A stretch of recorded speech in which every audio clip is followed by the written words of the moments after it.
দেশের সর্বোচ্চ প্রবাসী অধ্যুষিত এলাকা কুমিল্লা, রেমিটেন্সের সেরা এই জেলা। বর্তমানে এই জেলার অনেক মানুষ বিশ্বের বিভিন্ন স্থানে অবস্থান করছেন।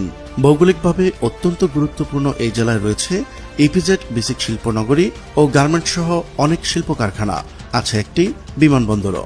তবে প্রায় 3 যুগ ধরে বন্ধ থাকায় ফেনী, নোয়াখালী, চাঁদপুর ও কুমিল্লার প্রবাসীরা ঢাকা এয়ারপোর্টে নেমে হ্যাস্তন্যস্ত হয়ে প্রচণ্ড জ্যাম ঠেলে আসতে হয় বাড়ি।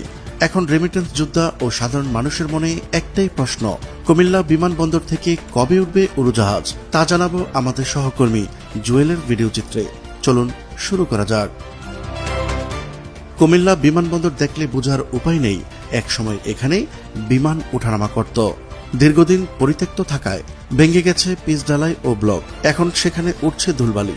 বিমানবন্দরের সংরক্ষিত অধিকাংশ এলাকায় ঘাস ও ফসলের চাষাবাদ হচ্ছে, অনেক জমি বেদখল হয়ে যায়। তবে এখানকার সিগন্যাল যন্ত্র ব্যবহার করে আন্তর্জাতিক রোডের 35 থেকে 40টি ফ্লাইট থেকে প্রতি মাসে সরকার আয় করছে প্রায় 2.5 কোটি টাকার রাজস্ব। কর্তৃপক্ষ সূত্র থেকে জানা যায়, বিমানবন্দরে এখনও 24 জনশক্তি কাজ করছেন। সরকারের সদিচ্ছা থাকলে অল্প জনবল নিয়োগ ও রানওয়ে মেরামত করলেই বিমানবন্দরটি পুনরায় চালু করা সম্ভব। আর এই বিমানবন্দরের সিগন্যাল সবচেয়ে বেশি ব্যবহার করে ভারত, থাইল্যান্ড ও সিঙ্গাপুরের উড়োজাহাজগুলো। সম্প্রতি দেশের অভ্যন্তরীণ রুটে বিমান চলাচলের জন্য পরিত্যক্ত 7টি বিমানবন্দর চালু করার কথা জানান বেসামরিক বিমান চলাচল কর্তৃপক্ষ।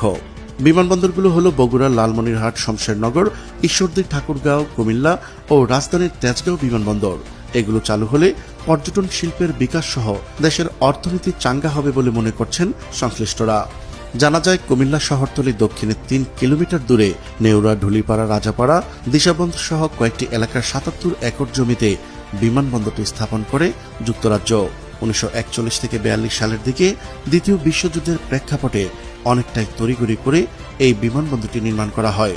তবে বিমানবন্দরটি 1994 সালে যাত্রী সংকটে বন্ধ হয়ে যায়। এদিকে কুমিল্লার সঙ্গে অভ্যন্তরীণ রুটে বিমান চলাচলের জন্য বেশ কয়েকটি বেসরকারি এয়ারলাইন্সও আগ্রহ প্রকাশ করেছেন। ইউএস বাংলা জানিয়েছেন, দেশের অন্যতম প্রবাসী অধ্যুষিত জেলা কুমিল্লা। এখানকার ইপিজেড বেসিক কয়েকশো শিল্প কারখানার সঙ্গে ঢাকা, চট্টগ্রামের ব্যবসায়ীদের যোগাযোগ রাখতে হয়। এছাড়া কক্সবাজারের কাছে হয় পর্যটক যাতায়াতের সম্ভাবনা রয়েছে। বিমানবন্দরটি চালু হলে মাত্র 25 মিনিটে ঢাকা ও 40 মিনিটে কক্সবাজার যাতায়াত সম্ভব। বিমানবন্দরটি চালু করতে তারা বেশ কয়েক বছর যাবৎ সরকারের সঙ্গে কাজ করছেন বলে জানিয়েছেন ইউএস বাংলা। বর্তমানে এখানে navigation facilities, DVOR, DME, VSAT air communication যন্ত্রপাতি, উচ্চ ক্ষমতা সম্পন্ন জেনারেটর, যাত্রীদের জন্য আলাদা কক্ষ আছে। শুধু উদ্যোগ নিয়ে রানওয়ে মেরামত ও কিছু যন্ত্রপাতি আনা হলেই অভ্যন্তরীণ রুটে বিমান চলাচল শুরু করা যাবে। বিমানবন্দরটি চালু হলে কুমিল্লার অর্থনৈতিক উন্নয়নের পাশাপাশি সব ক্ষেত্রেই যোগ হবে নতুন এক মাত্রা। প্রিয় দর্শক, আজ এই পর্যন্তই। দেখা হচ্ছে পরবর্তী ভিডিওতে। ততক্ষণ পর্যন্ত মহান আল্লাহ তাআলা সবাইকে ভালো রাখুক, সুস্থ রাখুক। আল্লাহ হাফেজ।